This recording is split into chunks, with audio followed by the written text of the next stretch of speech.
नमस्कार बंधुरा आज बानाबो चिकेन महारानी। तार जन्य आमी 5-6 कोয়া रसुन और दुटो पेঁয়াজ और दुटो काँचा लंका आमी केटे निये मिक्सार ग्राइंडारे ओटाके पेस्ट करे निয়েছি। এইবার মাংসটাকে ভালো করে ধুয়ে তার মধ্যে ধনের গুঁড়ো, হলুদ গুঁড়ো, জিরের গুঁড়ো দিয়ে আমি ওই পেস্টটা ওই মাংসটার মধ্যে দিয়ে দিয়েছি। দিয়ে এবার ভালো করে ওটাকে মাখতে হবে। ভালো করে মাখা হয়ে যাওয়ার পরে আমার মনে পড়েছিল যে সেখানে তো আমি নুন আর সর্ষের তেলই দিতে ভুলে গেছি, তাই আবার আমি তার মধ্যে একটু নুন একটু সর্ষের তেল দিয়ে দিলাম। দিয়ে কাঁচা যে কাসুরি মেথি হয়, আমি কিন্তু ওটাকে একটুও ভাজিনি, শুকনো কড়াইতে ওই কাসুরি মেথিটা আমি ওর মধ্যেই গুঁড়ো গুঁড়ো করে দিয়ে দিয়েছি। এইবার মিক্সার গ্রাইন্ডারে আর একটা মশলা তৈরি করতে হবে। তার জন্য প্রায় 8-10 কোয়া রসুন, পেঁয়াজ, টমেটো আমি দিয়ে ভালো করে পেস্ট করে নিয়েছি। এবার তোমরা যা করবে, যতটা করবে সেই পরিমাণ মতো জিনিসপত্র নিয়ে নেবে। এর মধ্যে আমি নিয়ে নিলাম কতগুলো ড্রাই রোস্ট করা বাদাম আর আমন্ড নিয়ে আমি ওগুলোকেও ভালো করে পেস্ট করে নিয়েছি।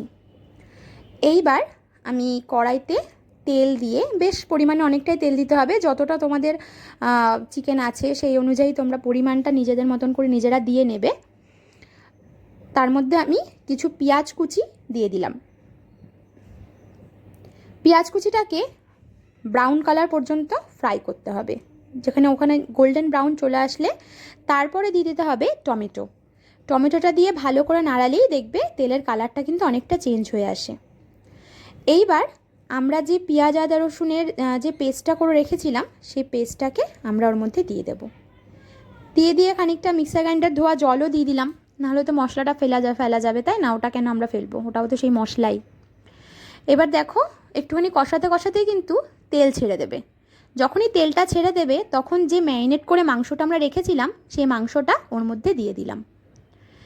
দিয়ে ভালো করে ওটাকে কষাতে হবে, অনেকক্ষণ ধরে ওটাকে কষাতে হবে। কারণ কি, এখানে কিন্তু খুব বেশি জল দেওয়া যাবে না।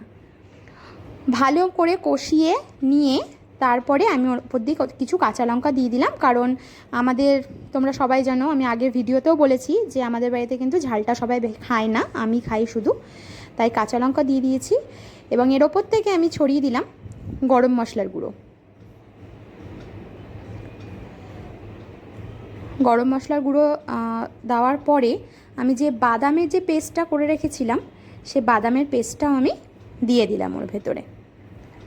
বাদামের পেস্টটা দিয়ে মিক্সার গ্রাইন্ডারটা আবার জল দিয়ে ধুয়ে দিয়ে বাদবাকিটুকু আমরা ভালো করে এবার নাড়াতে হবে। যেহেতু বাদামটা আছে তো একটু বাদামের স্মেলটা যাতে চলে যায় তার জন্য ভালো করে আমাদের ওটাকে কষাতে হবে। যখন ওপর থেকে তেল ছেড়ে আসবে তখন মনে হবে যে আমাদের মাংসটা প্রায় হয়ে গেছে। মাংস কিন্তু জল বেশি দেওয়া যাবে না এতে, এটা কিন্তু একটু শুকনো শুকনোই রান্না হয়। এই যে আমি বাদবাকি যে গরম মশলাটুকু ছিল সেটা আমি দিয়ে দিলাম। আর এটা দিলাম যেটা লাস্টে, এটা ছিল কাসুরি মেথিটাকে আমি ড্রাই রোস্ট করে রেখেছিলাম, সেটাকে আমি লাস্ট দিয়ে দিলাম। আমার কিন্তু মাংসটা হয়েই এসছে। দেখো কি সুন্দর কালার এসছে না? খেতে তো অসম্ভব সুন্দর হয়েছে।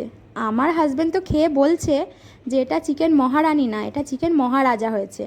আর বাড়ির সবাইও খুব হ্যাপি হয়েছে, সবারই ভালো লেগেছিল খেতে। তো তোমরা একদিন বানিয়ে বলো যে কেমন হয়েছে। আশা করি তোমাদেরও খুবই ভালো লাগবে। একদমই সহজ রেসিপি, কিন্তু খেতে কিন্তু দারুণ টেস্টি। ঝোলটা কিন্তু এমনই হবে, এটা কিন্তু মাখা মাখা হবে। এটা নান দিয়ে বা পরোটা দিয়ে তো অসাম লাগে, কিন্তু আমি তো ভাতুরে, তাই আমি একটা রুটি দিয়ে খেয়ে আবার আমি ভাত দিয়েও খেয়েছিলাম। ধন্যবাদ।